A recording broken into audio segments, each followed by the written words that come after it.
22 জানুয়ারি 2023 ভারত সফরে আমাদের ষষ্ঠ দিন। আর আজকে ভেলুর শহরে আমাদের দ্বিতীয় দিন। টেকনিক্যালি আজকে আমাদের কোনো কাজ নাই। যা কিছু করার ছিল সিএমসি তে রেজিস্টার হওয়া, গতকালকে সব করে ফেলেছি। আর মনে হয় কয়েকটা কাজ বাকি আছে, কার্ড টার্ড বানানো, তো সেগুলা পরে। তো টেকনিক্যালি আজকে আমাদের হাতে কোনো কাজ নাই, আজকে শুধু খাওয়া দাওয়া আর হইতেছে ঘুরে বেড়ানো। তো আমরা সকালে নাস্তা টাস্তা করে এলাকাটা একটু ঘুরে দেখার জন্য বের হয়েছি। যেহেতু বিশাল বড় একটা পাহাড় আছে ভেলুরে, তো পাহাড়ে ওঠার জন্য আমরা এটার পাদদেশ দিয়ে ঘুরতেছিলাম যে কোথায় রাস্তা আছে, কোন দিক দিয়ে রাস্তা, সেই রাস্তা দিয়ে যে দেখি পাহাড়ে উঠা যায় কিনা। এই যে ভেলুর শহর, আমরা সকালে নাস্তা করে এই রাস্তা দিয়ে এইখান দিয়ে হাঁটতেছি হাঁটতেছি হাঁটতেছি। আর এই যে হইতেছে বিশাল বড় পাহাড়, ভেলুর পাহাড়। তো আমরা এই রাস্তা দিয়ে হাঁটতে হাঁটতে খুঁজতেছি, এখানে এত ঘনবসতি, বস্তির মতো অবস্থা। তো এইখান দিয়ে শুধু আর কি রাস্তা খুঁজতেছি, চিপা চাপা দেয়া, কিন্তু রাস্তা আর পাই না, রাস্তা আর পাই না। পরে তারপরে এই যে এইখানে ফাঁকা পেয়ে এই রাস্তা দিয়ে এইদিকে উঠছি, উঠে তারপরে যে এই দিক দিয়ে ঘুরতেছি, কিন্তু আর পাহাড়ে উঠার অ্যাকচুয়াল যে কোনো রাস্তা ট্র্যাক তা পাই না, পাই না। উল্টা এদিক দিয়ে যাওয়ার সময় দেখি কত সুন্দর সুন্দর মহিষ, তারপর আর এদিকে দেখি বানর, প্রচুর বানর, লোকালয়ে ভর্তি বানর, মানুষজনের সাথে বানর একদম একসাথে বসবাস করতেছে। তো সেদিন অনেকক্ষণ আমরা ঘোরাঘুরি করলাম, পাহাড়ে ওঠার চেষ্টাটা ব্যর্থ হয়ে গেল, আমরা কোনোভাবে রাস্তা পেলাম না। কিন্তু ডিটারমাইন ছিলাম যে আজকে পারি নাই তো কি হয়েছে, অন্যদিন ঠিকই পারবো, আরেকদিন পাহাড়ে অবশ্যই উঠবো, এত সুন্দর একটা পাহাড়। তো যেহেতু চলে যেতেছি এখন, চলে যাওয়ার আগে আমরা এরিয়াটা আর একটু ভালোভাবে ঘুরে টুরে দেখলাম, কারণ এখানে যেহেতু কিছুদিন থাকবো, না জানি কতদিন, 2-3 সপ্তাহ হয়তো থাকতে হতে পারে চিকিৎসার জন্য। তো জায়গাটা চেনা দরকার, কোথায় কি আছে, বাজার সদাই, তারপর খাওয়ার দোকানপাট, তো এই সবই আমরা ঘুরে ঘুরে দেখে সেদিনের মতো চলে গেলাম। আর যেতে যেতে এত সব ছবি ভিডিও এগুলো সব ক্যাপচার করে নিয়ে গেলাম। যেহেতু আজকে আর কোনো কাম কাজ নাই, তাই খালি আজাইরা সেলফি টেলফি তুলতে লাগলাম। এরপর সেদিন দুপুরে লাঞ্চ করার জন্য আমরা বের হইলাম। তো যেহেতু জায়গাটা ঘুরে ঘুরে চিনে গেছি, তো এই যে এইখানে এই বাবুরাও স্ট্রিটের এই জায়গাতে একটা ভালো একটা কলকাতার হোটেল পেলাম, মমতা হোটেল। সেখানে গিয়ে তারপর আমরা খাওয়া দাওয়া করলাম। এই তো এটা হচ্ছে হোটেল মমতার মেনু। এখানে মাত্র 60 টাকাতে আমরা পেট ভরে ভাত খেতে পারি, যদিও আর কি শুধুমাত্র নিরামিষ দিয়ে। কিন্তু তারপরে কোথায় 60 টাকা আর কোথায় কালকে সেই 480 নাকি 500 টাকার মতো বিল। তো ঠিক করলাম এখন থেকে প্রত্যেক বেলাতে শুধু এখানে এসেই খাবো, এখানে 60 টাকাতে সুন্দর নিরামিষ ভোজ। কিন্তু এই জিনিসটা হাস্যকর লাগলো, খাবারের সাথে ওরা একটা পাপড় দেয় প্রত্যেক বেলাতে, মানে ভাত খাওয়ার আগে কেউ পাপড় খায়, উইয়ার্ড।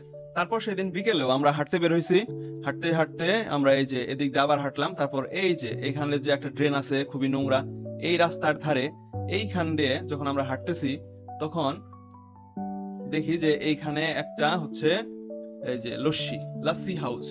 তো আমার তো খুব ইচ্ছা যে লস্যি খাবো, কারণ ছোটবেলাতে কমিক্স বইতে পড়ছি যে চাচা চৌধুরী আর সাবুর যে কমিক্স বই, সেটাতে সাবু শুধু লস্যি খায়।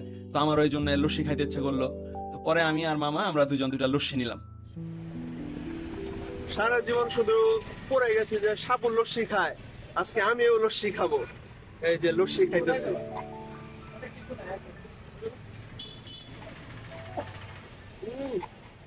লস্যিটা হ্যাপি মিষ্টি ছিল আর অনেক মজা, আর ছিল ঠান্ডা প্রচুর।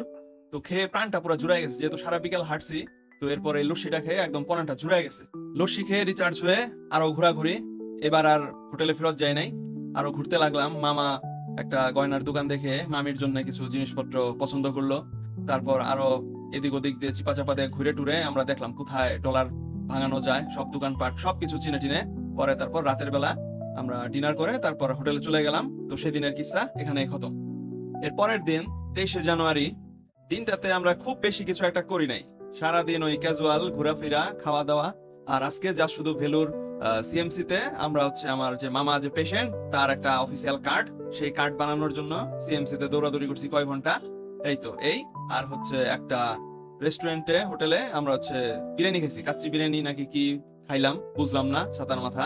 যেহেতু নিরামিষ খাইতে খাইতে একদম পাগল হয়ে গেছি এই 2টা দিন ধরে, এই জন্য এই বেলাতে একটু বিরিয়ানি খাইলাম। তো এর পরের দিন 24 তারিখ, সেদিনও আমাদের হাতে কোনো কাজ নাই, শুধু ঘোরাফেরা করা ছাড়া। তো ঘোরাঘুরি করতে গিয়ে আমি এই অ্যাডভার্টাইজমেন্টটা আমার চোখে পড়লো অনেক জায়গায়, বহু জায়গায় আর কি এই অ্যাডভার্টাইজমেন্টটা। তো এটাতে যে মেয়েটার ছবি, এটাকে কেমন জানে আর কি চেনা চেনা লাগলো। এটা কি অ্যাকচুয়ালি সামান্তা রুথ প্রভু নাকি অন্য কেউ, ঠিক আমি বুঝে উঠতে পারলাম না। যেহেতু তামিল অঞ্চল, সেহেতু সামান্তা হইতে পারে। এরপর সেদিন সন্ধ্যাবেলায় আমাদের হোটেল থেকে একটু দূরেই যে এখানে একটা বিশাল বড় কেল্লা আছে, ভেলুর ফোর্ট। তো সেইটা দেখার আগ্রহ জাগলো। তো এই জন্য আমরা এখান দিয়ে ঘুরতে লাগলাম। প্রথমে একটু বাহির দিয়ে ঘুরলাম, পরে তারপর ভেতরে ঢুকলাম। এই কেল্লাটা সম্পর্কে আমার কোনো আইডিয়া ছিল না, পরে গুগলিং করে যা জানতে পারলাম যে এটা 16 শতকে তৈরি করা হয়েছে আর বানাইছে হচ্ছে বিজয়নগরের সম্রাটরা। আর এটা এক সময় বিজয়নগরের সাম্রাজ্যের আরাভিদু রাজবংশের রাজধানী ছিল। কেল্লার ভিতরে একটা বিশাল বড় মন্দিরও দেখতে পেলাম। সুপ্রিয় দর্শক বৃন্দ, আমি এখন আছি তামিলনাড়ুর আগ্রা কেল্লাতে। এই আগ্রা কেল্লাতে হচ্ছে বাদশাহ আকবর যুদ্ধ করে কি বলে মির্জাফরকে পরাজিত করে লাল কেল্লা দখল করেছিল, এবং এখানে হচ্ছে হাজী মোহাম্মদ মহসিন এই শহরটি গোড়াপত্তন করেন। তারপর থেকে এটি একটি খুবই ভালো প্রসিদ্ধ শহর, এবং ইয়েস দ্যাটস ইট।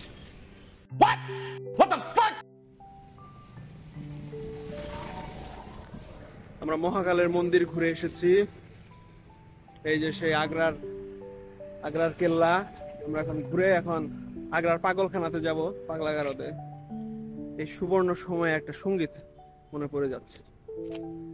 প্রেমহীন জীবন মৃত্যুর চেয়ে আরো যন্ত্রণাময়, পাশির মরণ হলেই ভালো হয়, পাশির মরণ হলেই ভালো হয়। এই জায়গাটা বাংলাদেশ হলে ভিতরে কাপলের ছড়াছড়ি হইতো, কিন্তু অথচ আমরা এনে মাত্র মনে হয় 4-5টা কাপল দেখলাম রোমান্স করতেছে। আরে গেটে চলে আসছি। ভেলোর ফোর্টটা আসলেই চমৎকার, এত বিশাল আর চারপাশে পরিখা খনন করা। আমরা প্রথমে পুরা ফোর্টের চারপাশে যে রাস্তা আছে সেটা পুরাটা আর কি ঘুরে তারপর হচ্ছে ভিতরে ঢুকছিলাম। তারপর ভিতরে হালকা পাতলা ঘুরে ফিরে তারপর বের হয়েছি। আজকে যেহেতু রাত হয়ে গেছে এই জন্য বেশি সময় ছিলাম না, কিন্তু আগামী কিছুদিন এইখানে রেগুলার ঘুরতে আসবো, এটা ফিক্সড। আরেকটা জিনিস যেটা নজর কাটছে সেটা হচ্ছে এই জায়গার লাল কলা। আর কোথাও আমি লাল কলা দেখি নাই, শুধু এই জায়গাতেই ভেলুরেই দেখি লাল কলা। জায়গায় জায়গায় আর কি কলা বিক্রি করতেছে। এই লাল কলার দাম আবার বেশি, অন্যান্য কলার থেকে কয়েক গুণ বেশি। একটা কলার দামই 20 রুপি করে। এটা নাকি অনেক পুষ্টি সমৃদ্ধ। এর পরের দিন 25 জানুয়ারি। ও ইয়েস, আজকে সারা দেশে না শুধু সারা পৃথিবীতে শাহরুখ খানের পাঠান ছবি রিলিজ হবে। তো আমি তো খুবই এক্সাইটেড। এমন সময় ইন্ডিয়াতে আসছি যখন শাহরুখ খানের সিনেমাটা মুক্তি দেবে। তো আমি তো আগে থেকে ডিটারমাইন ছিলাম যে সিনেমাটা দেখবো। ইন্ডিয়াতে এসে বড় পর্দায় শাহরুখ খানকে প্রথমবারের মতো জীবনে দেখবো।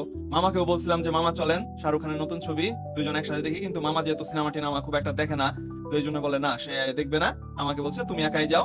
পরে খুঁজে খুঁজে বের করলাম গুগলিং করে যে কোথায় আর কি সিনেমাটা দেখা যায়। পরে তারপর খুঁজে খুঁজে দেখলাম যে আমাদের জায়গা থেকে এত দূরে এই যে এইখানে ভেলুর কি গান্ধীনগর সিল্ক মিল, গান্ধীনগর পিভিআর ভেলোসিটি, এই সিনেমা হলটাতে দেখাচ্ছে পাঠান ছবি। দুই ভাষাতেই, তামিলও দেখাচ্ছে হিন্দিতেও দেখাচ্ছে। তো সকালে ছিল আর কি তামিল ভাষার শো, এই জন্য সেটা আর কি স্কিপ করে গেছি। আর দুপুর বেলাতে ছিল হিন্দি ভাষার। তো আমি দুপুরের শো দেখতে চলে গেলাম, একাই চলে গেলাম।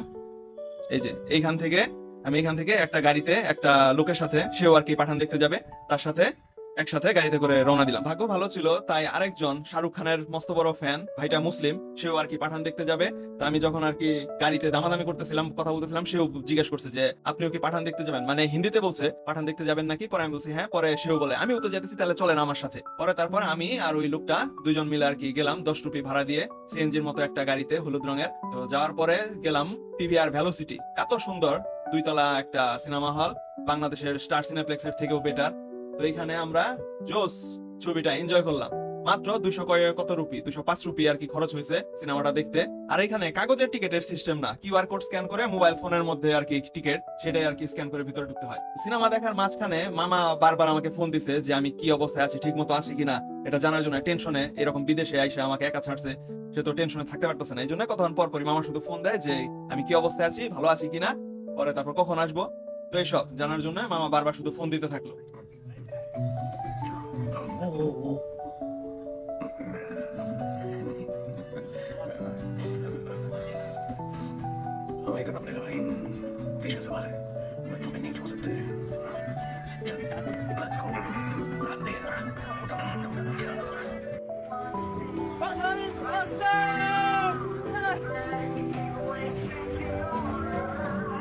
তো পাঠান শেষ হইতে হইতে সন্ধ্যা হয়ে গেল। সন্ধ্যাবেলায় আমি আবার যেরকম গাড়িতে আসছিলাম সেরকম একটা গাড়িতে করে 10 রুপি ভাড়া দিয়ে সিএমসির সামনে নেমে গেলাম।